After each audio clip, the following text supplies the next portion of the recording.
I heard the machine stop before I felt the fear. 1 second there was a steady rhythm keeping me alive. And the next, there was silence. Not because my heart failed. Not because my body gave up. But because someone decided I was too expensive to keep alive. My name is Thomas Walker. I'm 64 years old. And this is the night my own family tried to save money by switching off my life support. Before you see what happens next in my life, subscribe to this channel.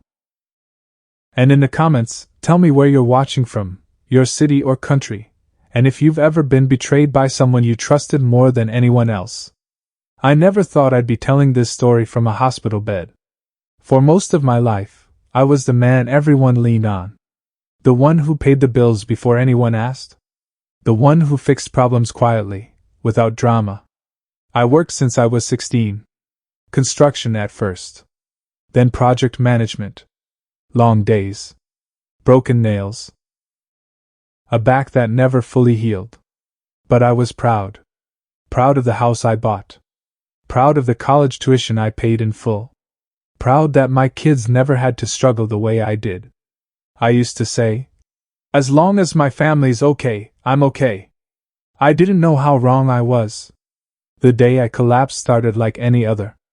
Coffee tasted a little off. My chest felt tight, but I blamed stress. I was carrying groceries up the porch steps when the pain hit, deep, crushing, unforgiving. It felt like my chest was being squeezed from the inside. I remember dropping the bags. I remember trying to breathe. Then everything went dark. When I came back, I wasn't awake the way people think. I couldn't open my eyes. I couldn't speak. I couldn't move a finger. But I could hear everything. The first thing I noticed was the sound of machines. Beeping. Humming. Breathing for me. I felt relief. I thought, okay, I'm alive. They saved me. Then I heard voices. My daughter's voice first. Calm. Too calm. How long will he be like this? A doctor replied, explaining words like coma, brain response, uncertain recovery. Then my son spoke. And that's when the room changed. So, what does this cost? Per day? There was a pause. I wanted to scream. I wanted to open my eyes and say, I'm right here. But my body betrayed me. The doctor answered carefully, mentioning insurance, extended care, possible long-term support. My daughter sighed. Not in relief. In frustration. Dad wouldn't want to live like this, she said. That sentence hit harder than the heart attack. Because it was a lie. I wanted to live. I wanted to fight. I wanted another chance. But they were already deciding my fate. Hours passed. Or maybe days. Time didn't exist anymore. Only voices. Only whispers. They talked about my house. My savings. My retirement fund. I checked his account. My son said quietly. It won't last forever. My daughter replied. We can't drain everything. We have our own families. I lay there, trapped in my own body, listening to my life being reduced to numbers. At one point, a nurse adjusted my blanket. Her hands were gentle. She whispered, You're doing okay. Keep fighting. That one sentence gave me hope. But hope didn't last long. Later that night, the room filled again. Different energy this time. Quieter. Heavier. The doctor spoke in a lower tone. If there's no improvement soon, we may need to discuss next steps. I heard my son clear his throat. What if we decide not to continue? The doctor hesitated. Ethics. Procedures. Consent. Then my daughter said the words that still haunt me. He's already lived his life. That's when I understood. To them, I wasn't a father. I wasn't a man. I was a monthly expense. I felt panic rise inside me, but my body stayed frozen. I tried to move my hand. Nothing. I tried to force my eyes open. Nothing. I was alive, and completely powerless. The next sound I heard was footsteps leaving the room. Then the door closed. The machines kept going. For a while. Then someone approached my bed. I recognized my son's voice, closer this time. "Just do it," he whispered. "He won't even know." A hand reached near my head. And then, the steady rhythm stopped. The machine went quiet. In that silence, I felt fear like I've never known before. Not pain. Not anger. Pure terror. Because I realized something terrifying in that moment. My family had decided my life was worth less than their comfort. And if no one stopped them, this would be the end of my story. But someone did stop them. And what happened next changed everything. The silence didn't last long. At first, I thought I was dying. Not in a dramatic way. Just fading. Like being pulled underwater without air. My chest burned. My lungs screamed even though no sound came out. My mind was awake, sharp, terrified, trapped inside a body that refused to respond. Then suddenly, air rushed back in. A sharp hiss. A mechanical breath forced into my lungs. The machine was back on. I didn't know who did it. I didn't know why. But I knew one thing for sure. Someone had tried to end my life. And failed. Footsteps hurried into the room. A nurse's voice, tense and angry. "Who turned this off?" No answer. My son spoke calm but defensive. "We were told it was an option. That option requires documentation and consent," the nurse snapped. "And it doesn't happen quietly in the middle of the night." I wanted to cry. Not because of the pain. But because for the first time, someone was standing between me and them. The nurse stayed longer than usual after that. She checked my vitals twice. Adjusted my smoothed the blanket the same way you do for someone you cared about. Before she left, she leaned close and whispered, "If you can hear me, don't give up." Those words became my anchor. The next morning, my family returned like nothing had happened. Smiles. Soft voices. Fake concern. My daughter held my hand and said, "Dad, we're here." I wanted to tear my hand away. Instead, I lay still while she spoke to the doctor about quality of life and realistic outcomes. Not once did she ask if I could hear. Not once did she wonder if I was still in there. Because if she had, she wouldn't have said the things she said next. "We need to be practical," she told the doctor. "He wouldn't want us to suffer financially." Suffer. I paid for her college, her wedding, her down payment. And now she was suffering? Later that day, my son brought paperwork. I heard the rustle of folders. The scratch of a pen. "What's that?" the doctor asked. "Power of attorney," my son replied. "Just in case. Just in case." I knew that document. I'd signed it years ago after my wife passed away. Back when I still believed family meant protection. I never imagined it would be used like a weapon. They talked numbers again. Insurance limits. Daily ICU costs. Rehabilitation expenses. My name was mentioned less and less. I became the patient. Then the situation. Then just this. At one point, my daughter laughed softly and said, "Dad always hated hospitals anyway." I wanted to scream. "I hate this one because you're in it." That evening, a different doctor came in. Older. Slower. More careful with his words. He checked my eyes. My reflexes. My brain response. "Huh," he murmured. That single sound changed everything. "There's more activity here than I expected," he said. My son stiffened. "What does that mean?" "It means," the doctor said slowly, "that he may be more aware than we think." The room went cold. My daughter forced a smile. "So, still no guarantees, right?" "No," the doctor replied. "But I wouldn't make any irreversible decisions just yet." Irreversible. That word scared them.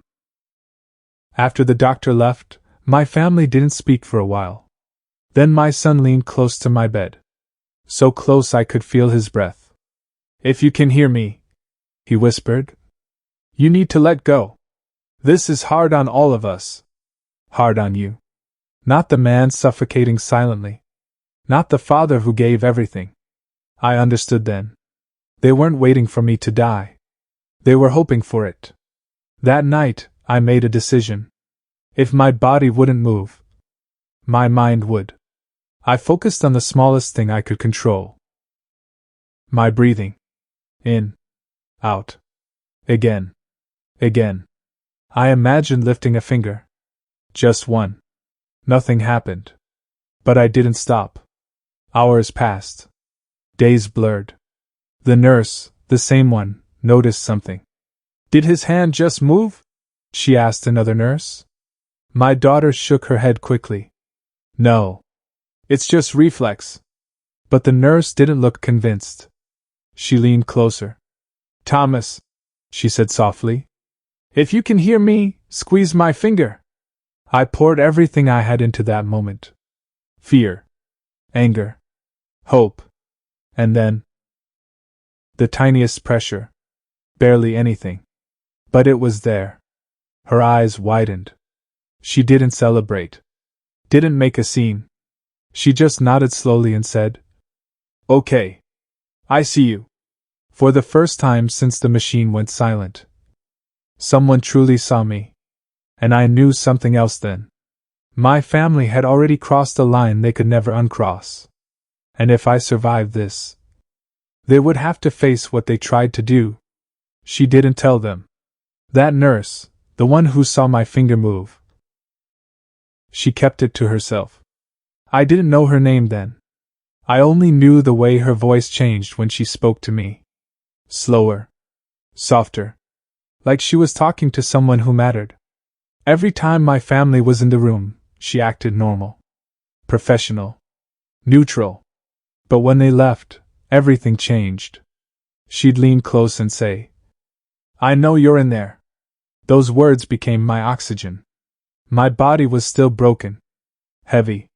Useless. But my mind was awake in a way I'd never been before. I started noticing patterns. My daughter only came during visiting hours. Always left early.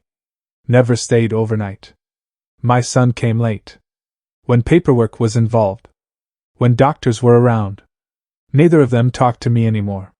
They talked about me. Like I wasn't a person, just a process. One afternoon, I heard the nurse whisper to another staff member, "He's showing intentional response." They moved my bed slightly that day. Adjusted my medication. No announcements. No big conversations. Just small changes. And my family didn't like it. I heard the tension in my son's voice when he asked, "Why is he still on full support?" The doctor replied carefully, "There's progress." My daughter jumped in. "Progress to what?" "He's never going to be the same." There it was. Not concern. Not fear. Disappointment. That night, my son came alone. No smiles. No pretending. He pulled a chair close and sat down. "You're costing us a lot," he said quietly. I wanted to laugh. But inside, it broke something in me. "I know you can hear me," he continued. "They told us there's some activity. But let's be honest, what kind of life is this?" He paused. "You wouldn't want to be a burden." That word again. Burden. I raised 2 children. Paid for their futures. Carried them when they were sick. And now I was a burden. I felt something shift inside me then. Not sadness. Resolve. The nurse came in unexpectedly. My son stood up fast. Smoothed his jacket. Put the mask back on. "Just talking to Dad," he said. She looked at him for a long moment. Then at me. "I'll take it from here," she said. After he left, she leaned close. "He's pushing," she whispered. "But you're stronger than he thinks." She taught me something that night. How to answer with my eyes. Once for yes. Twice for no. It took effort. Pain. concentration. But I did it. When she asked, "Can you hear me?" I blinked once. Her breath caught. That was the moment I came back. From then on, things moved faster, quietly. Neurology consults. Adjusted sedation. Physical therapy evaluations. Always when my family wasn't around. I heard doctors say words like recovery potential and ethical concern. My daughter noticed the shift too. She asked too many questions? Stayed longer. Watched the monitors like they might betray her. One afternoon, she leaned close and whispered, "Dad, if you can hear me, blink." I didn't. Not then. Because I knew something she didn't. The truth was finally on my side. A few days later, I heard an argument outside my room. Low voices. Urgent. "She moved him to another unit," my son hissed. "They're documenting everything," my daughter replied. "If he wakes up." They didn't finish that sentence. They didn't have to. Because we all knew what it meant. That night, the nurse came in with a man in a suit. Hospital administration. Legal department. They stood by my bed. "If you can hear us," the man said calmly, "we need you to answer a few questions." My heart pounded. "Yes or no questions," he continued. "Blink once for yes. Twice for no." They asked if I knew where I was. I blinked once. If I knew who my children were. Once. If anyone had tried to stop my life support without proper consent. I blinked once. The room went very quiet. The man exhaled slowly. "Okay," he said. "That's enough for now." Before they left, the nurse squeezed my hand. "You're safe," she whispered. "For now. Safe." That word should have comforted me. But it didn't. Because I knew my family. And I knew they wouldn't give up that easily. They had already tried to end my life once. And desperation makes people dangerous. I lay there that night, staring at the ceiling, unable to sleep. Not afraid of dying anymore. Afraid of surviving. In a world where my own blood wanted me gone. Everything changed the morning they moved me out of the ICU. No announcements. No family meeting. Just a quiet transfer to a neurological recovery unit. When my daughter walked in and didn't recognize the room, her smile froze. "What's going on?" she asked. The nurse didn't look at her. "Care plan update." That was the first time I saw fear in her eyes. My son arrived an hour later, pretending calm, pretending control. But his hand shook when he signed the visitor log. They could feel it slipping. I could feel it too. For the first time, they weren't deciding my future without me. Physical therapy began slowly. Painfully. A finger. A toe. A whispered breath that almost formed a word. Every movement felt like climbing a mountain with broken legs. But I welcomed the pain. Pain meant I was still here. The nurse, my quiet protector, stayed close. Not emotionally. Professionally. But every time my family wasn't watching, she'd say, "Good." Again. A week later, the doctor said the words my children feared most. "He's cognitively present." My daughter laughed nervously. "But can he speak?" "Not yet," the doctor replied. "But he understands." That was enough. From that day on, their visits changed. No more whispers. No more late-night talks. Just short, stiff check-ins. "How are you feeling, Dad?" As if they wanted the answer to be nothing. That afternoon, a woman introduced herself as a hospital social worker. She spoke slowly. Clearly. "Thomas, we're concerned about some decisions made on your behalf." I blinked once. She nodded. "We are too." She explained things I didn't know. The attempt to turn off my life support had been logged. The timing. The lack of authorization. Someone had filed an internal report. It wasn't an accusation. Yet. But it was a record. A record that couldn't be erased. 2 days later, a lawyer visited. Not my family's lawyer. Mine. Arranged by the hospital. He placed a folder on the table and opened it carefully. You signed a power of attorney years ago, he said. But that doesn't give anyone the right to act against your best interest. I blinked once. We can suspend it, he continued. Immediately. I blinked again. Yes. The lawyer smiled gently. Good. When my daughter found out, she cried. Real tears. Loud ones? They're turning him against us, she said to the doctor. No. They were finally letting me speak. My son didn't cry. He got angry. This is ridiculous, he snapped. He's confused. This is temporary. The doctor looked at him steadily. Your father is not confused. That sentence hit harder than any revenge I could imagine. Because for the first time, someone said it out loud. They were wrong. Recovery sped up after that. Not because my body healed faster, but because the pressure was gone. No more fear of a switch in the dark. No more whispers about money. I began to speak in fragments. One word. Then two. The first full sentence I said was quiet. But it landed like thunder. I heard everything. My daughter went pale. My son stepped back. The room filled with silence thick enough to choke on. I didn't yell. Didn't accuse. I just looked at them. And that was worse. Because now they knew. I wasn't a blank page. I was a witness. They stopped coming after that. Days passed without a visit. I didn't miss them. I was busy rebuilding something they tried to destroy.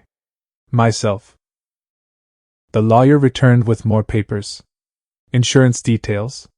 Financial safeguards. And something else. An investigation. Not criminal, he said carefully. Yet. That word again. Yet. I closed my eyes that night. Not from exhaustion. From clarity. They had tried to erase me quietly. But now, the truth was awake.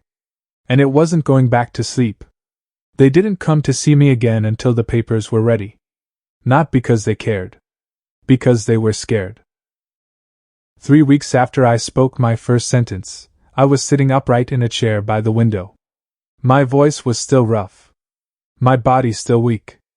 But my mind was clear. Clear enough to remember every word they said while they thought I was gone.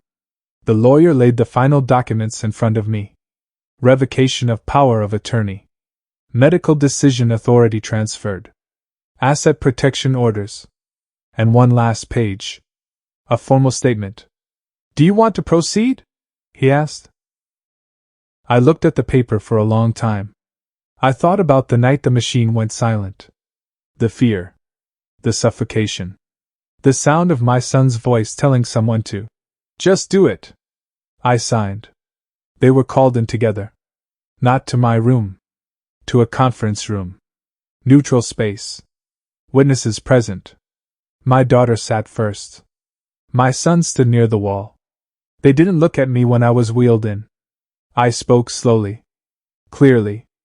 I heard you. My daughter started to cry. I didn't think you knew, she said. That was her defense. Not I didn't do it. But I didn't think you'd remember. I didn't raise my voice. I heard you talk about money, I continued. I heard you decide my life was too expensive. My son finally spoke.